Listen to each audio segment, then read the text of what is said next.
it is a deep honor and a true pleasure to introduce to you this year's Helen Pond McIntyre Lecturer, Professor Hortense J. Spillers.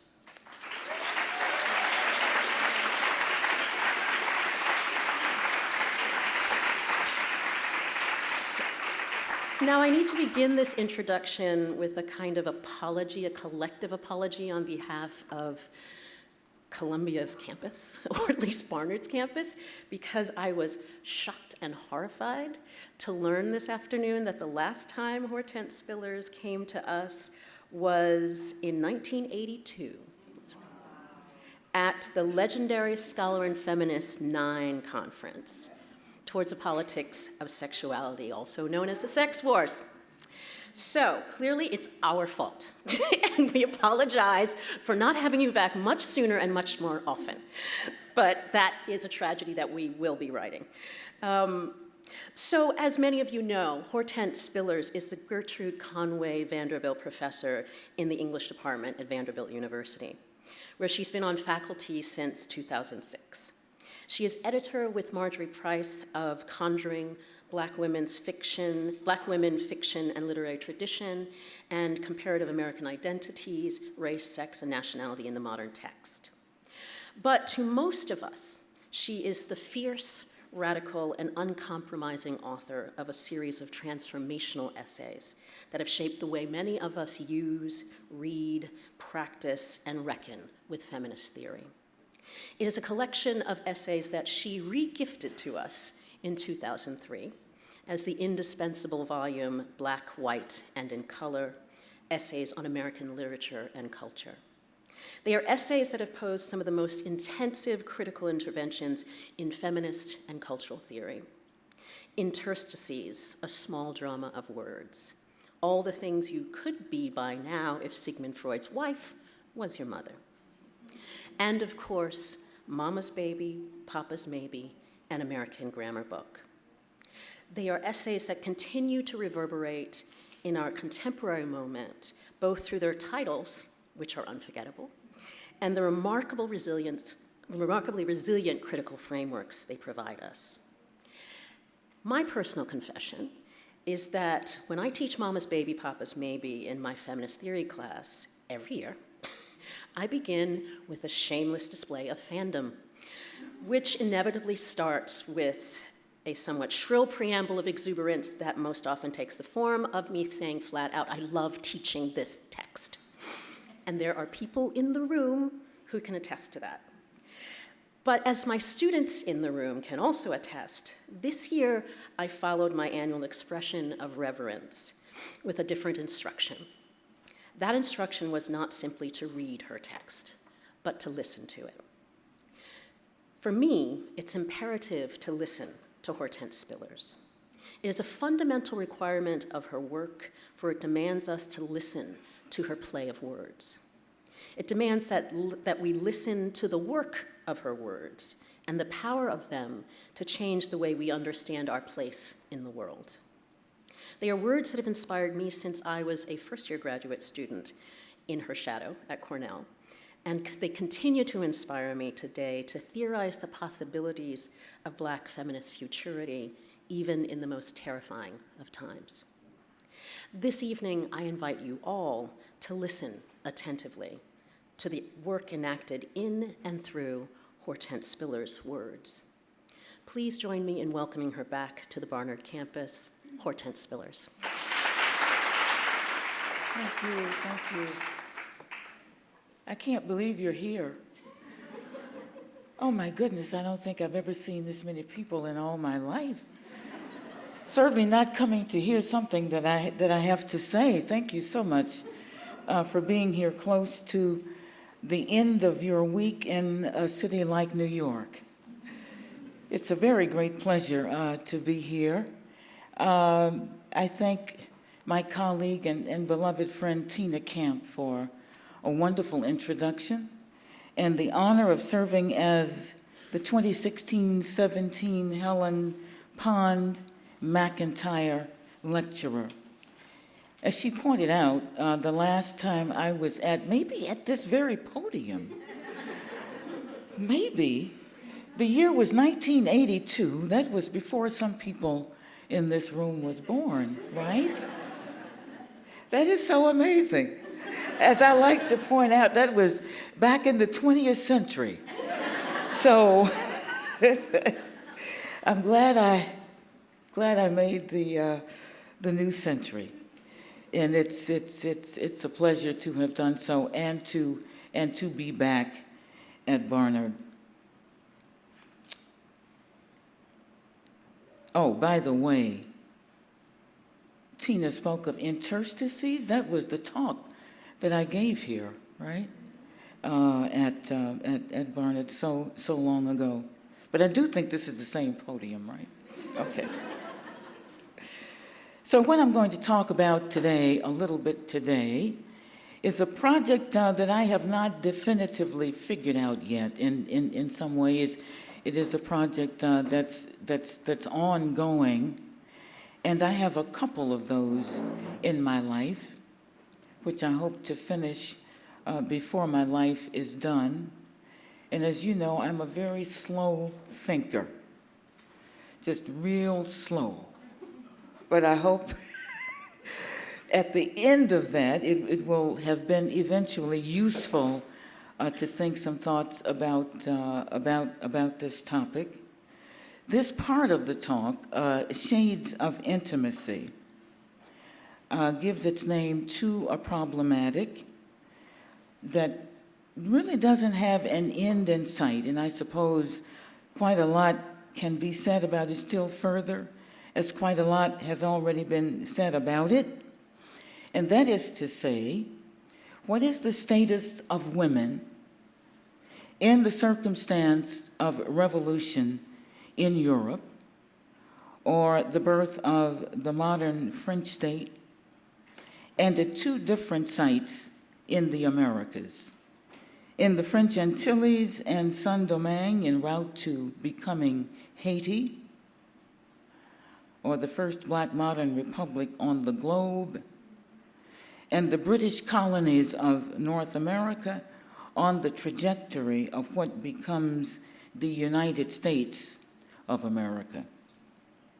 The 18th century bears special markings for us as these three sites, what becomes the United States, the modern French state, and Haiti, are exemplary because they demonstrate with occasional clarity, if we can read the signs, what is at stake in the emergence of a subject that we call today African diasporic, or a subject who was interstitial to African and New World cultural forms. Ira Berlin suggests that the location of this subject in the netherworld of coastal sub-Saharan West Africa yields a prototypical African or prototypical hyphenated African subject. This interstitial subject appears to belong to the 18th century in particular because his presence, her presence, expresses the paradox or makes the paradox appear of the world that claims it wants freedom yet tolerates slavery in at least a third of it. This is the era of the problem of slavery in the Western world, as David Bryan Davis and other investigators have defined it. What does it mean to be human is evoked with special acuity during the time of revolution because the question entails a historical apprenticeship that is not limited to Black personality, but draws humanity into its toils precisely because what has counted as human is suddenly transformed by the collapse of order and degree. If sovereignty, for example, comes to ambiguously reside in a representative symbolic figure as the idea of democracy is strengthened, then its reverberations will be felt throughout the socio-political order, but more than that, the contradictions born of the simultaneity of slavery and freedom, of the absolute interpenetration of one and the other, are startling in their apparently universal significance. This weave of relations is partially shrouded by the public world of profit and production, just as it disappears into the shadowy remoteness of the private world with its masks of affection, sentimentality, and cruelty. The one word that crosses this ambiguous territory of public and private, light and shade, production and reproduction could be intimacy that registers the confusion precisely because it is, in this instance, neither fish nor fowl. What do we call children born of sexual congress between the enslaved and their owners? More precisely, the liaison between the enslaved and their masters. Douglas, in his 1845 narrative, observes a new social fact on the ground of coercive labor. The sexual work engendered in this calculus of relations has produced what Douglas calls there, as you will remember, new people. Although such children have appeared in Virginia colony in the 18th century and even before, in the story that Ira Berlin tells about communities that spring up along the African littoral. Douglas draws out this strand of sociality because he wants to emphasize the utter corruption of slavery's protocols, masters who own their children. As such a subject himself, Douglas was keenly aware of the contradictions of his status, that mixed race standing did not guarantee freedom even as it enhanced the owner's profit. An investigator is struck by the epiphenomenon of the new people, not only because of figures like Frederick Douglass and Sally Hemings, who was the daughter and mother of interracial crossing, but also as these particulars lead us to a broader inquiry about intimate life in a world that allows, indeed enables, both family life in its juridical privilege and personality and extra-familial life as the secret heart of the family's other.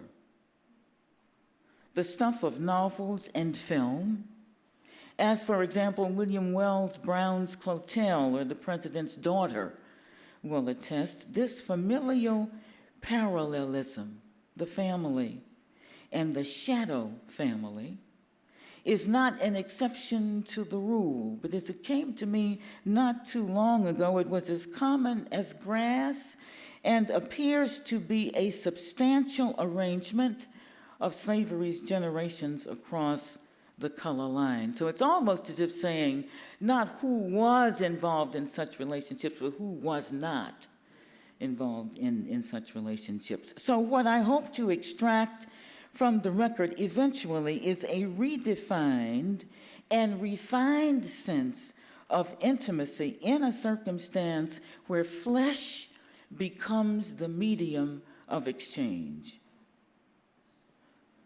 The problematic that I am attempting to isolate in this project is how to name what appears at a depth in the century of revolution. We have a fairly good sense of the spatio-temporal sweep of the revolutionary arc, but what I am searching for tends to evade the archives, to disappear into the world of the everyday. If the shadow families of the master class were defined by their economic relations to the master, then how did this intrusion of money matters reconfigure the whole range of structures of feeling, of intimate relations between husbands and wives, of the sibling relationship? In other words, one even begins to suspect that affection, official affection, is bull under circumstances that allow slavery. So we are confronted here by two genres of historiography, or the historiographical record. I would call Annette Gordon Reed's work on the Hemmingses of Monticello, for example, a prominent instance of positive assertion. In the triad of texts that I'm sure you are familiar with, that she has so far produced on Sally Hemings's liaison with Thomas Jefferson, the overall narrative that she advances pursues the tropological fortunes of what Toni Morrison has referred to as the American romance of race. In this instance, Hemings and her relatives are given protective cover and a proximity to Jefferson that spares them the more brutal realities of enslavement. This mode of historiographical reflection resembles a kind of fiction writing, as in the case of Barbara Chase Riboud's Hemings novels that posit the seed or the seeds of intimacy between masters and the enslaved. In other words, the enslaved is constituted in those novels, more or less, as sexual objects of desire, so that what we understand as love and intimacy are not only possible between master and enslaved, but even likely. In the antithetical instance, the historiographical narrative paints a very different picture that projects a negative assertion. For example, in a study of intimacy in the antebellum South, Stephen Stowe, the author of this study, argues that even the most persistent and intense contact between masters and the bonded, as in the case of enslaved figures who, like the Hemingses, worked as domestic servants in the household of masters, did not yield intimacy between parties. As Stowe describes it, intimacy in the antebellum South was aligned with public forms and perception, as expressed in rituals of courtship. Such rituals assured the acknowledgement of an intimate relations unfolding, so that the ritual became a kind of knowledge, we might say, or epistemology distributed to members of a class or affiliates of a class, which bespeaks a sharing of values.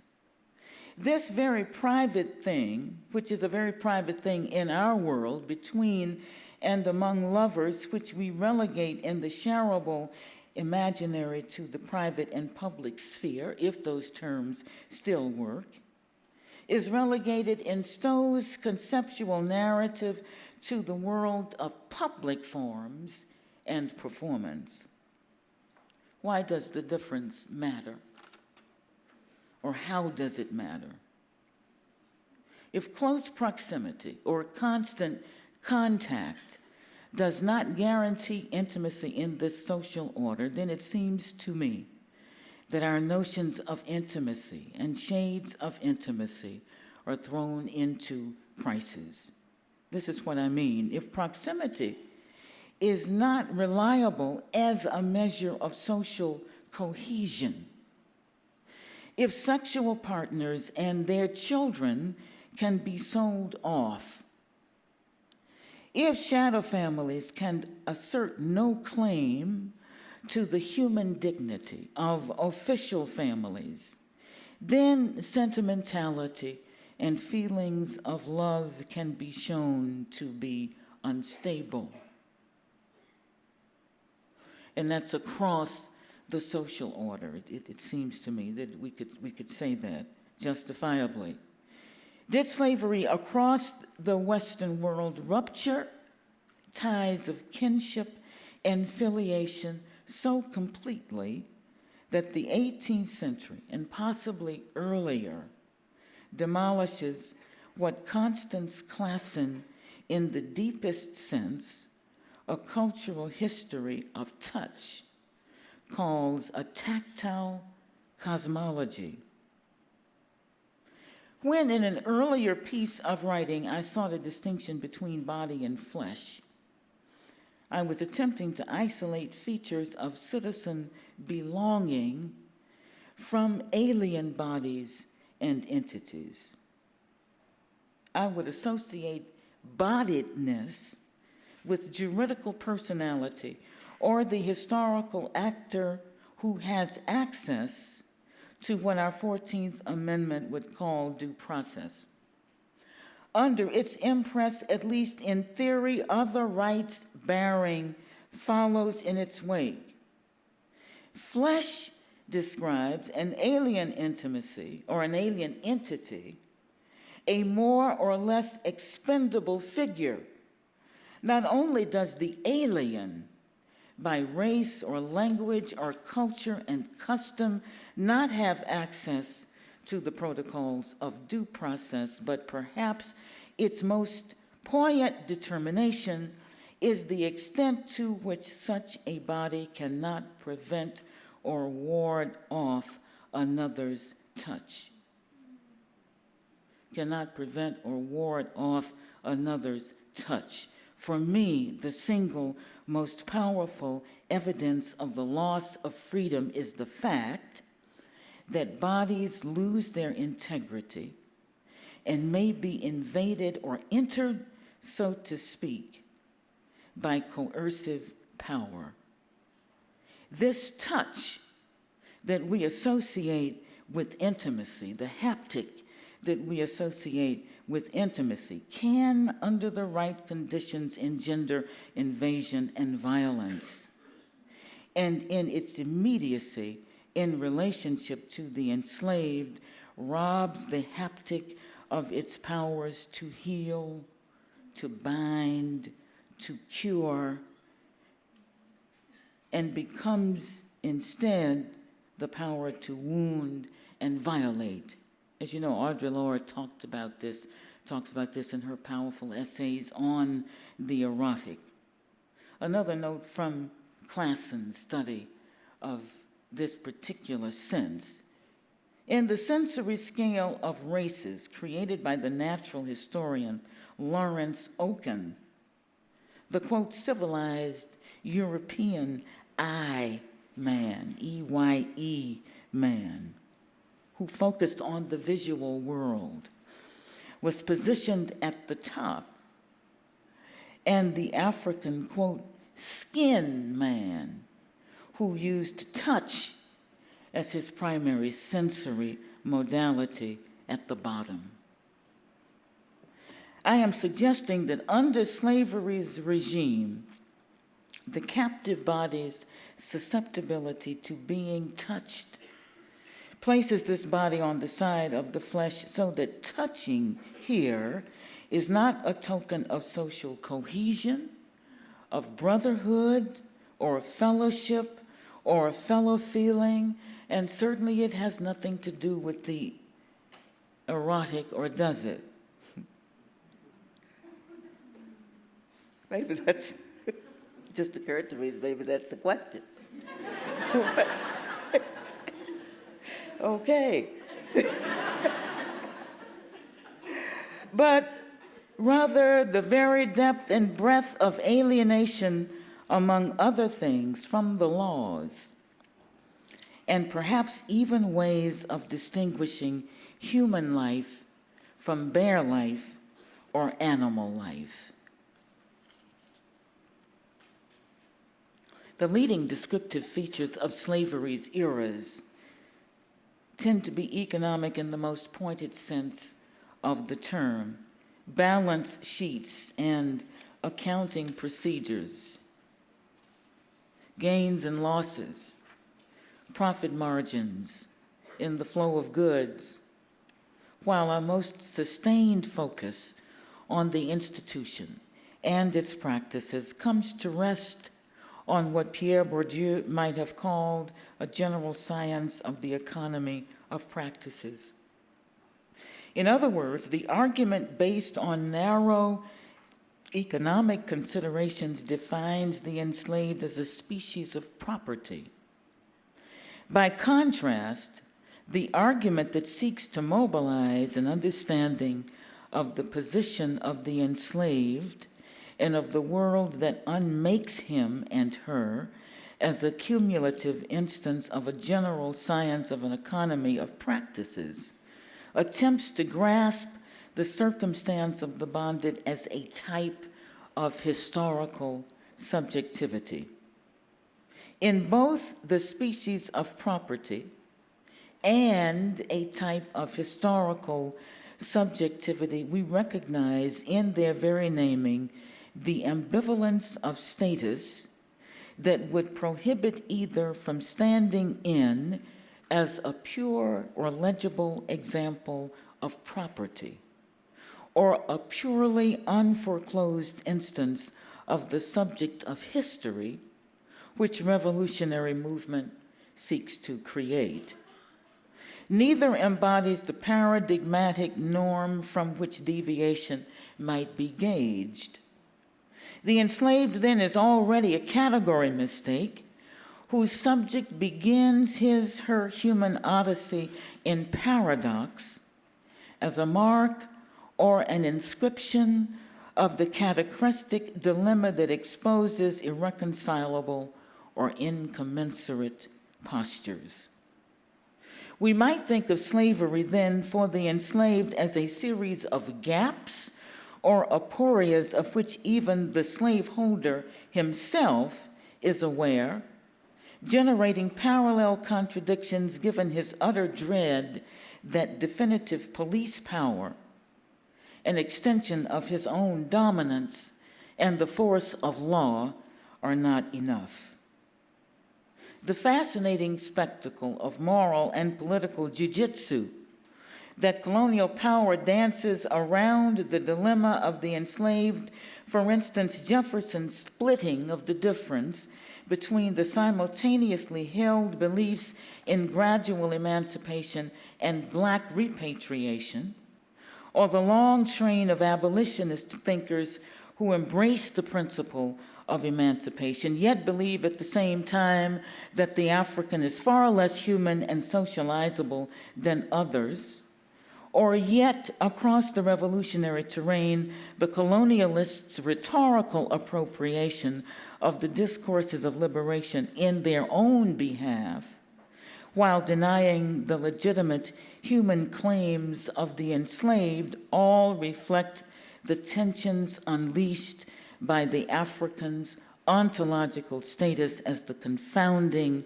of human and proprietary aims and identities. Mixed race or mulattoness belongs to this calculus of contradictions.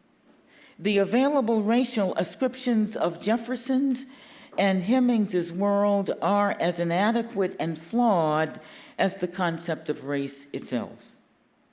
Interstitial to the allegedly fixed postures of Black and white, the mulatto is consigned to a liminal space that is dragged along, at least in the U.S. instance, as an unresolved figure of slavery's closure, although, as we've already noted, one's being neither nor does not save her from the arbitrary and whimsical reflexes of power that define the behavior of the master class.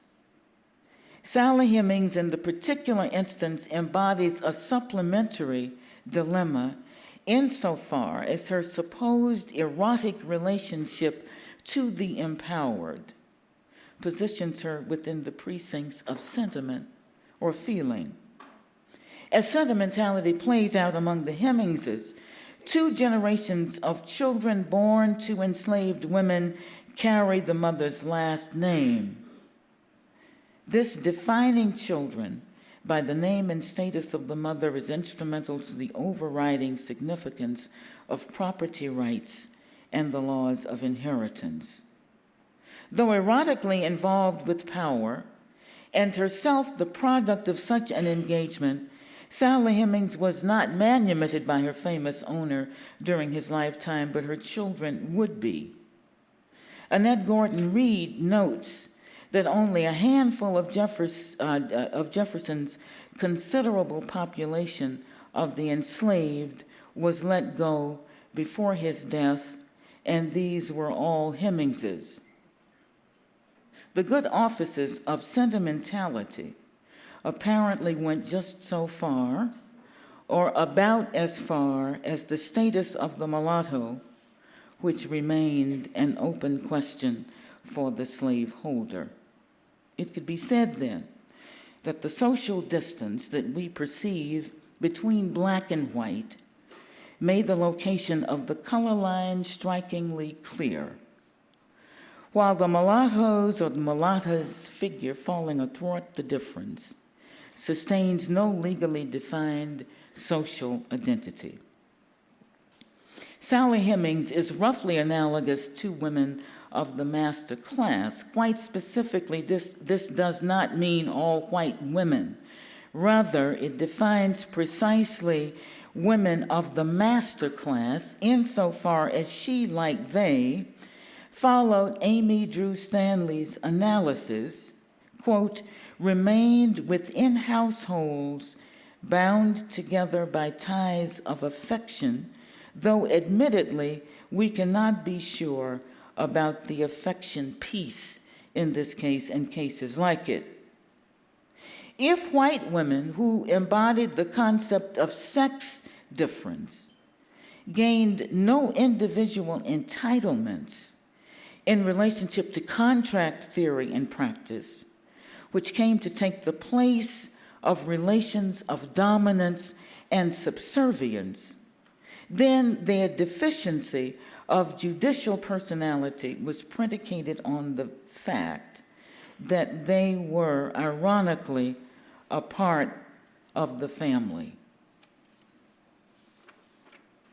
Protected by neither the heroics of masculinity, as black men would be in gaining the franchise nearly a century later, nor the prerogatives of sentimentality, as women of the master class would be, African women of the Republican era fall outside the disposable subject positions as interstitial as Sally Hemings, but for different reasons, that the documents of the era make available. And the Haitian Constitution of 1805 offers an interesting contrast or exception to those documents.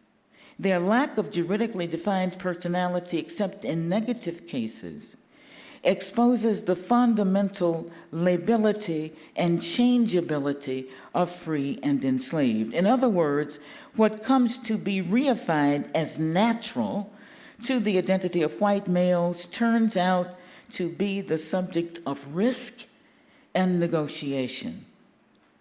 In effect, black women customarily and emphatically, not Sally Hemings, as fiction and historiography imagine her, can only breach the territory of the human as members of a race, just as their brethren, and their entire apprentice or historical apprenticeship, as a result, is contextualized on the muddy ground that falls between sex, gender distinctions on the one hand and race difference on the other, between the private realm and the erotic on the one hand that depends on sex, gender difference, and the public realm and the historical on the other that is predicated on race difference. The equality that is evoked in the three founding documents, the Declaration of Independence, the Declaration of the Rights of Man and the Citizen, the Constitution of Haiti, 1802 and 1805, emanate from the notion of the self-willing, self-owning one, whose interest in property is now a matter of law. Another like himself is neither more nor less than he, as access to markets and money and the law arbitrate between and among legal personalities. Amy Drew Stanley, in her study of the import of contract theory and practice in From Bondage to Contract, provides a link between changing attitudes about labor, sentiments about freedom and equality, and the blossoming movement of emancipation that is tied to the revolutionary ideal. Transitory and fleeting, the contractual relationship did not extend beyond its reason for being, and for some observers, the world of contract is solidly set over and against the sentimental realm, or the realm of feeling.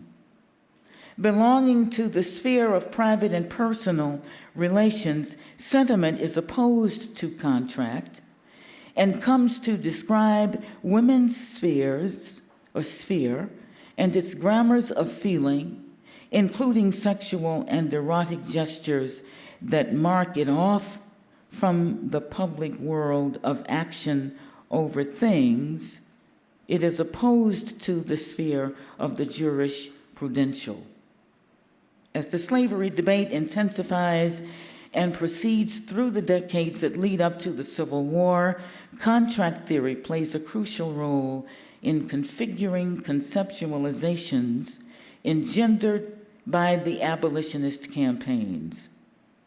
Stanley even goes so far as to contend that contract became the language of insurgent popular politics, and that much of the force of its appeal was adopted from African women's New World experience.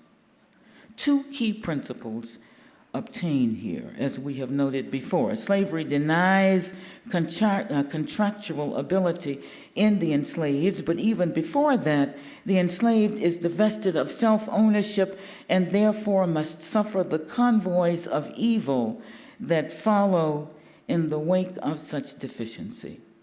The experiences, or the experience of slave women under slavery's regimes, advances the notion of a double threat, insofar as they were vulnerable to sexual torture and abuse, as well as the repertory of normative discipline and punishment that attaches to the travails of violently coerced labor. Not that the male did not endure the same hell.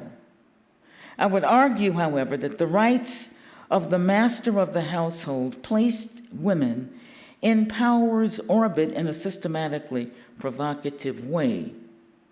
The sexual abuse and use of black women in slavery was the rule.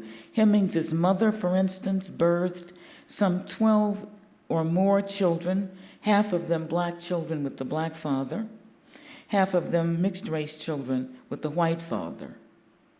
Trapped in immanence and the life of the species, these females essentially repeat animal life with no horizon beyond it. This motif is scored into the fabric of everyday life for bonded women, and under the circumstance, it was neither shocking nor unexpected to the coeval world that they would have been so. Stanley contends that the flesh of female slaves thus took center stage in abolitionist propaganda. We recall that it is the scourged body of the bonded woman that we most vividly remember, as does Douglass himself, from the latter's 1845 narrative, and the powerful tale of flight in the avoidance of sexual persecution that animates the long and torturous journey of Harriet Jacobs. In accounts tinged with eroticism Abolitionists across the race divide evoked a corporeal slave economy that was diametrically opposed to the sexual order of free society in which female purity, as Harriet Jacobs argued her case, was valued as a priceless possession. In short, bondswomen subjected to the tortures of the flesh in the discipline of the sexual and laboring body become the quintessential image of the terrors of the peculiar institution. To say then that the bodies of African women were translated into a kind of data in the struggle for full manhood rights would match one's understanding of the matter of revolution, even though their utility in this regard would be laced with ironical accents, given how long their own campaign for the status of subject would actually last. We could think of Black women then in their arduous historical apprenticeship as the last man standing, the living embodiment of the crimes of slavery, the crimes of tectility in their most undiluted form, who modeled in the flesh the paradigmatic chattel. Through her image, abolitionists sanctified by negation the ideal of self-ownership as the essence of freedom. Most immediately, the plight of women in enslavement defined the starkest, barest, most uncompromising terms of what freedom was not. The conditions of enslaved women therefore marked an actual border rather than a fetishized one, and on either side of which the social order was organized. Under such conditions, it seems that the erotic and the sexual are meaningless, except that we recognize them by their absence, not protected by the ties of sentiment, which could be interrupted for any reason, whimsically, often narrowly economic. The enslaved confronted in her person what living was in the absence of love and sex beyond naked copulation. Not only this, but the very withdrawal of private and privacy as a human right, at the same time that the bonded woman belonged to public history only insofar as she was the ambiguous subject owned like things by others. What our writers have paid imaginative witness to is the fact that there is no human loneliness and aloneness remotely comparable to that of the enslaved beyond the reach and scope of love and freedom. The day that the enslaved decides to act out the threat of death that always hangs over her by risking her life is the first day of wisdom. And whether or not one survives it is perhaps less important than the recognition that unless one is free, love cannot and will not matter. Thank you. Good evening. I had a question about the last statement. You said if one is not free, then love cannot and will not matter. Yeah. But when we think about stories of William and Ellen Craft, or perhaps Jacob's love for her children, is there a way that perhaps the love is the compelling moment, that's their one shred of humanity in a dehumanizing system such as enslavement? That say the last part of it again. That is it love is that the one shred of humanity that enslaved people had in order to have some kind of semblance of humanity. So in the liberation narratives, that they loved someone else or had some kind of understanding of love. And that's what compelled them to see themselves as whole beings. Okay. Is that a possibility? I perhaps? see what you're saying. Mm-hmm. Yeah.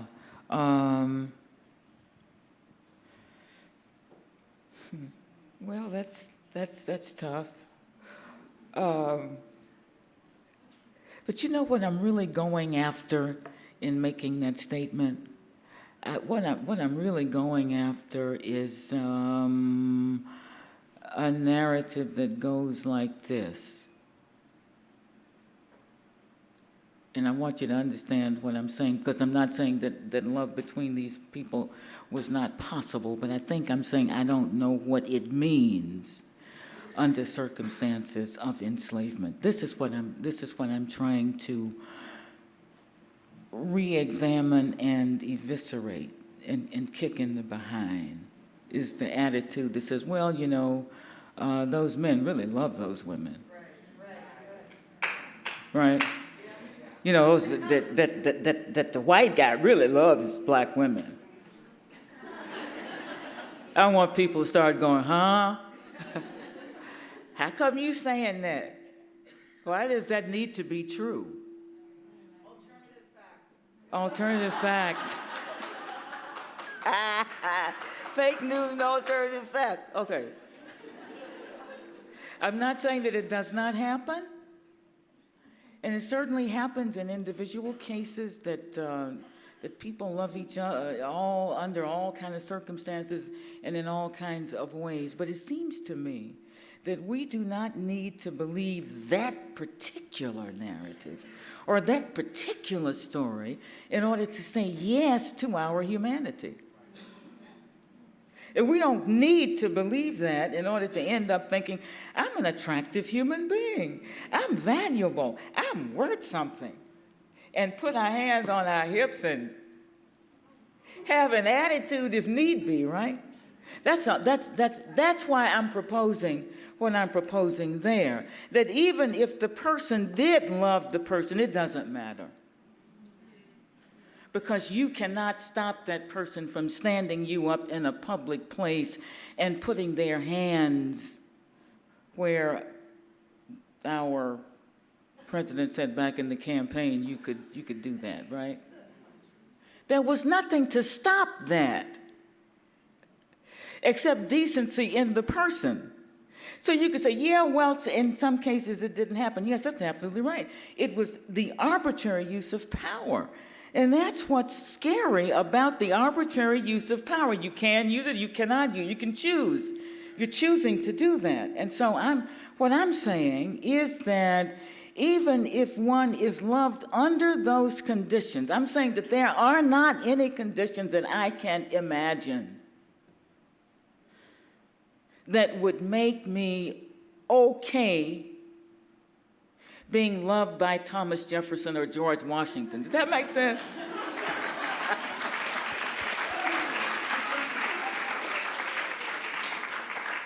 I mean, that, you know, I'm not sure I'd be thrilled by that. Especially if I could not go see my mother who lives in Memphis because somebody needs me at the big house and I have to stay there, or gets in trouble with their indebtedness and wants to sell me south again to take care of debt. And you're going to tell me that's love? No, I don't want to hear that. Or I want to know what love is. And in some ways that really is the question that's cropping up in the situations that I'm looking at. I mean, in one situation, the life of the woman begins on the African continent when she is a child, extends to Saint-Domingue, right through the moment of revolution. She ends up fleeing when the British enter and ends up in the United States, has a son or children, and as a result of that, a grandson who becomes a congressman who is participating in the rewriting of the Louisiana Constitution in the 19th century, who is introducing a bill for women's rights and the rights of concubines in the name of his grandmother, right? It's an actual, I believe, an actual story from the archives of the 18th century. And this woman was a concubine, or a kept woman of a man who returns to France when the going gets tough, right? So stories like that that I'm actually looking for to humanize the face of revolution. So in hearing your response to the question about love, I'm wondering, even if the master did set the enslaved woman free, love cannot exist, or that is not an action of love. It's not an expression of love in my mind, right? So Yeah. where is love in the afterlives of slavery? And is love possible? Is there potential for love? How do we conjure love? Like, how do we create it? What does it look like? Yeah, that's very good. Where is it in the afterlives? Yeah.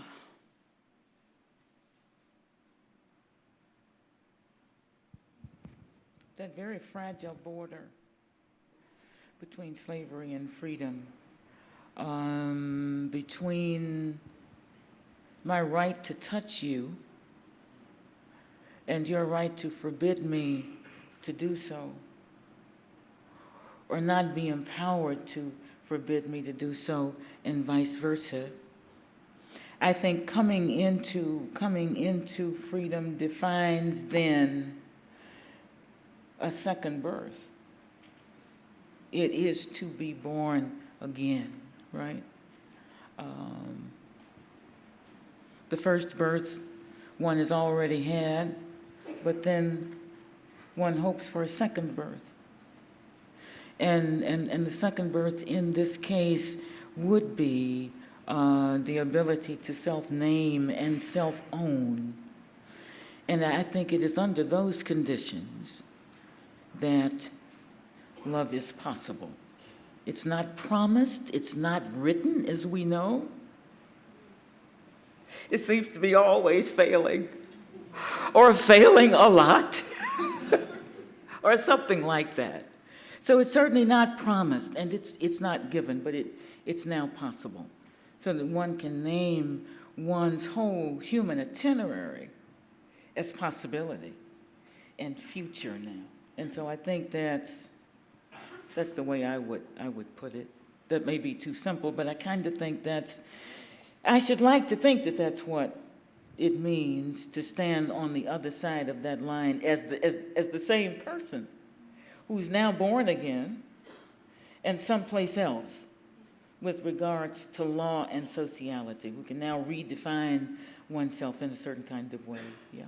I was thinking about when you talked about an alien entity, a disposable figure, and I couldn't help consider currently like undocumented immigrants. And I know the conditions are very different when we're considering African slave women and maybe undocumented women. But I do want to think about if the African slave woman could not ward off an unwanted touch, how might that relate to undocumented mothers, for instance, or undocumented women who cannot ward off an unwanted touch? And could a practice of refusal exist in this situation? All this training has come from Professor Camp, by the way. Feminist theory is a great place. Okay. Well, my feelings about that are kind of complicated, and I think that in a situation where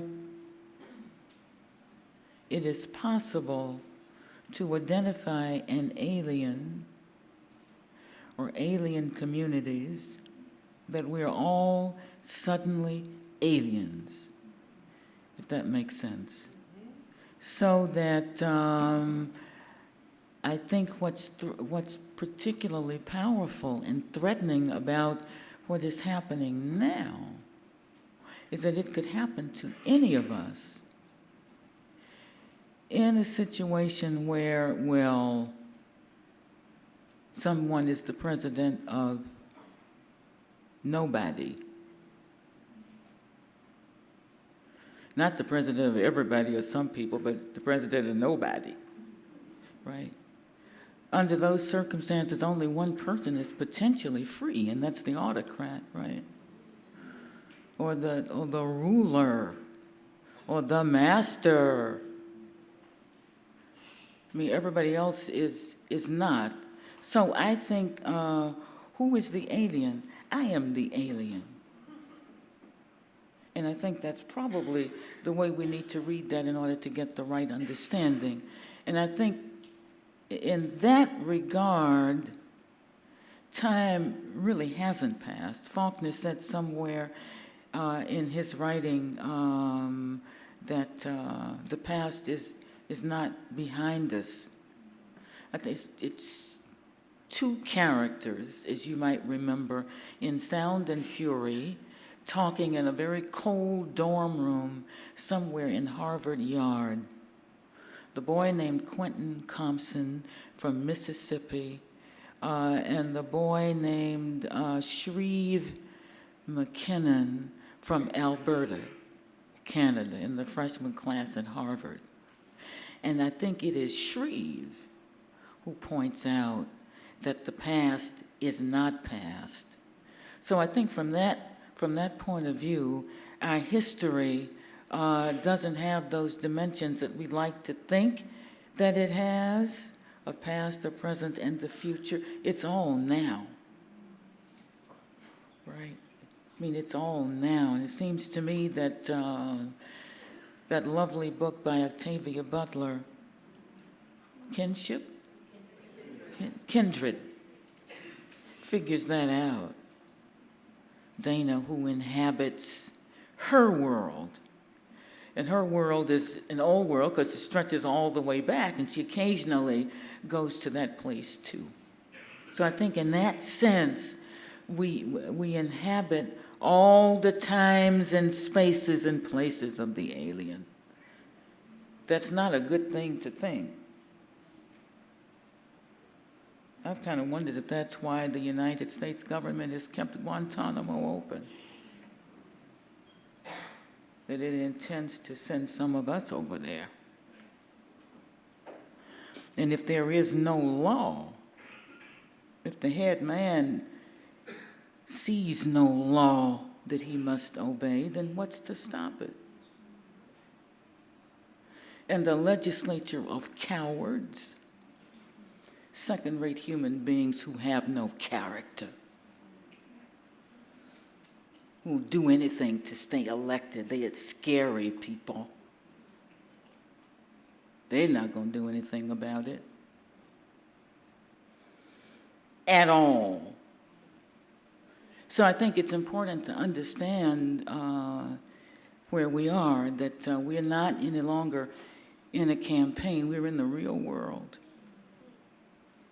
where it's very possible that at any moment, any one of us can become a victim of a social order that's lost its mind. So that's the way I would answer the lady's question about the alien. I would think about it in those terms, right? How does your thesis implicate the enslaved amongst themselves? And does implicate the enslaved amongst themselves? Yeah. And how does the reality of being enslaved, practicing some possibility of love or intimacy, precede or exceed the impossibility of love between master and enslaved?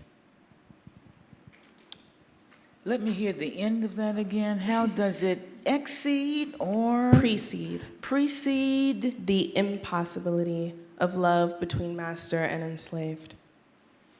Okay. Well, that sort of gets at the question of the intramural that we talked about earlier today, internal relations in African diasporic communities, and what are the conditions that would make those relations healthy. What to say about that? Can they precede? Well, it seems to me that, and I would agree with Fanon to this much.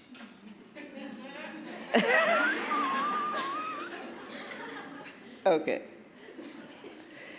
Okay, I'm agreeing this much. As I see it, the situation of enslavement is so immediate and urgent that there is never a question of resistance. Does one resist? Of course one is resisting, right? I mean, it seems to me that's given, right? And it is given because one is under constraint. And as we know, anything that constrains the body or confines the body or impresses the body in some kind of painful or unpleasant way is itself a stimulus to fight back.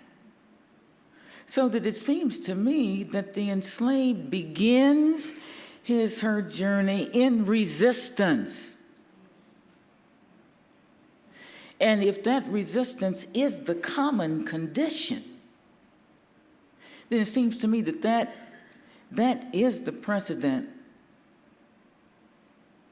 to love, a common community of suffering or a commonly shared condition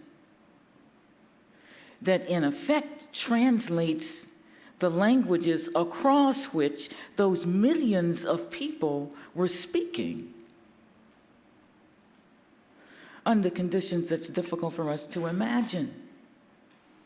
That the translation was in what they were going through. And I think that itself becomes the circumstances under which one begins to articulate a language of systematic resistance and rebellion. So that if love is born out of those circumstances, it seems to me that might be believable because they're not romantic circumstance. One is not camera ready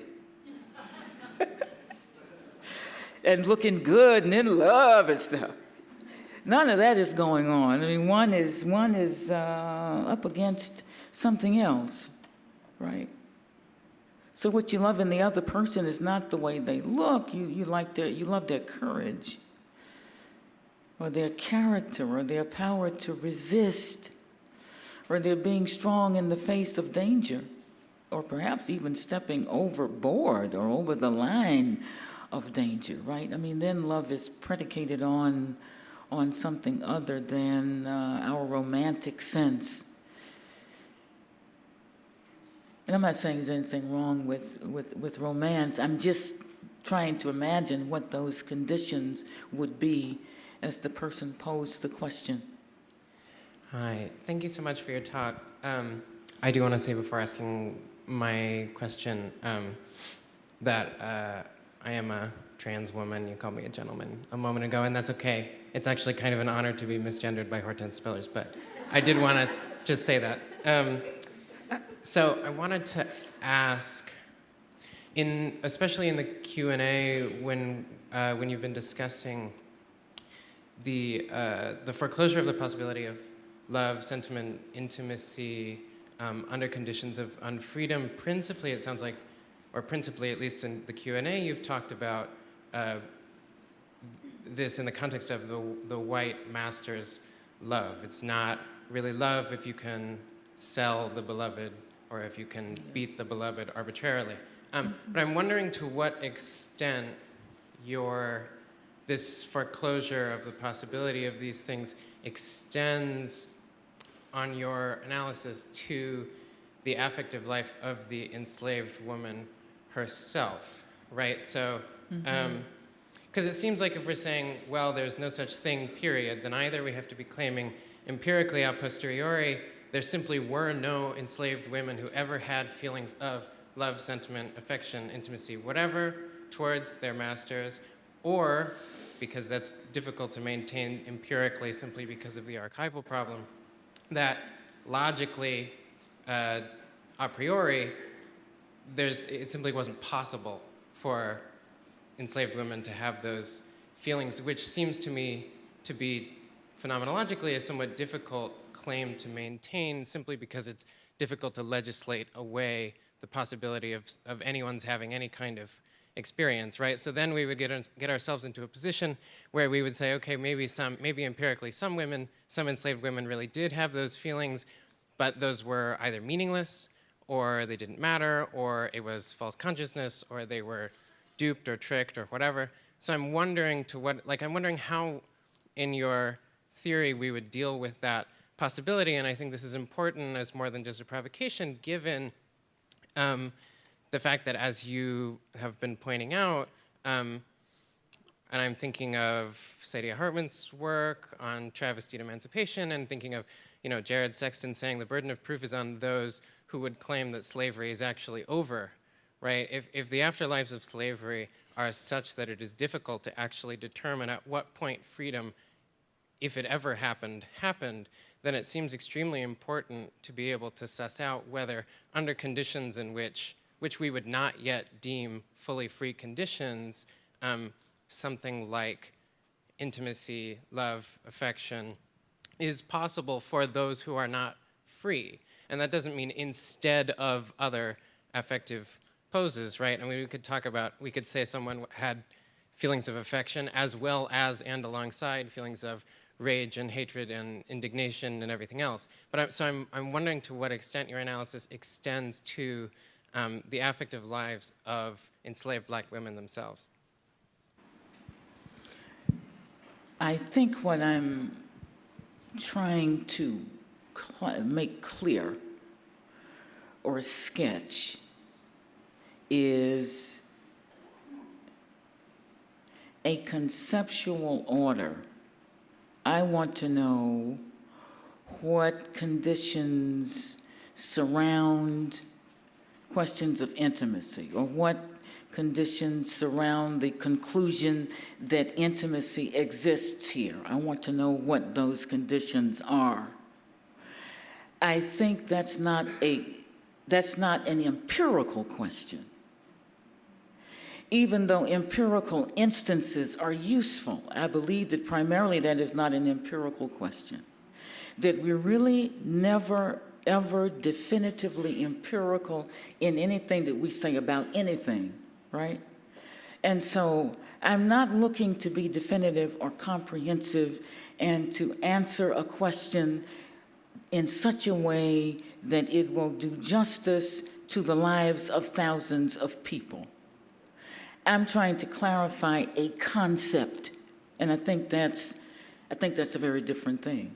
This is not to deny what individuals think they know or think they feel or what they might witness or say. It's not to contradict any of that, but it is to say, can we know enough about the circumstance of a particular time and what is going on in enough cases that we can bring forth the concept. And I think that's the way I would answer that. That this is an advancement that one wants to make in the conceptual order, rather than in the empirical order. That might not be satisfied with the concept. I mean. I'm wondering if you can say a little bit more about how you're thinking of how morality or the moral is working through your work. I'm particularly, I'm thinking of when you said like intimacy disappears into the moral of every day. And I'm wondering if then disappearance, it's an active process by then allowing for reappearance of through a moral breakdown, and that's where I'm questioning the value and usefulness of morality that then allows for the enslaved woman to enact what you said is the risk-taking of death as wisdom. So my question is, where do you see morality within, I suppose, between intimacy and the responding, right, of the women to their sense of wisdom and everydayness, fitting within that, I don't know, within that picture, or perhaps in the relationship between the master and slave. Morality, you're saying? Yeah. Right, because perhaps there's a moral breakdown, right, between the slave and master, and act in the sense of intimacy and flesh. But for the enslaved woman, and particularly during that time, right, there's enough literature that suggests to us that the society did not, believe that the slaves had any morals, right, or any sorts of. And so I wonder, right, like where is, and I believe there is. So what is the usefulness of morality here, and how are you thinking about it? Because you referenced it a few times. In shared values, you mentioned, for example, and so forth. Okay. Yeah. I think there is one response to that, if not a definitive response to it, in Linda Brent, in Harriet Jacobs' Incidents in the Life of a Slave Girl. And what Linda Brent points out is the extent to which she had been given a sentimental education by her grandmother, and that aspects of it were violated by a slave master whose linguistic inappropriateness, whose behavior toward her was inappropriate, so that the immorality was not in herself, but it was in her owner. So it seems to me that if you take that as a kind of paradigm, you might end up saying something like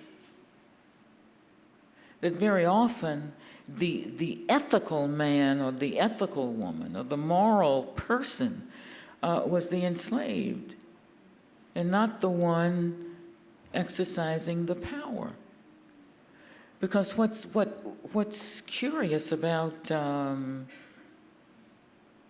Neo-Confederacy is that it keeps believing in a cause that was not only lost, but one that was obviously erroneous, one that depends on the humiliation of other human beings. And to want that, and to prefer that, is, to my mind, one way to define insanity, right? That there's something wrong with that, and it is certainly immoral. I would go so far as to say, and unethical, to believe that. So that those people who stand against that idea would have to be the people with the moral sense. So that I think that's probably what I would want to say about where morality tended to be. I think it tended to be on the side of the ones who wanted to be free. I know that it might not necessarily match what we think about being enslaved, wanting freedom, it's a kind of morality in that. And wanting to see it perpetrated and perpetuated and engendered around one, I would say that it's a kind of morality in that it might be relatively new in the world, and it is certainly threatened today across the Western world, if what we're seeing in the world is any indication. But it seems to me that is the side of the ethical, the side that wishes to be free, even though freedom ain't easy, or always pleasant, or always good. But that desire, I think, is the new ethical wish. What, the last 300 or 400 years? It might be that, right there. And on that note, please join me in thanking Hortense Spillers. Thank you. So much. Thank you. Thank you very much.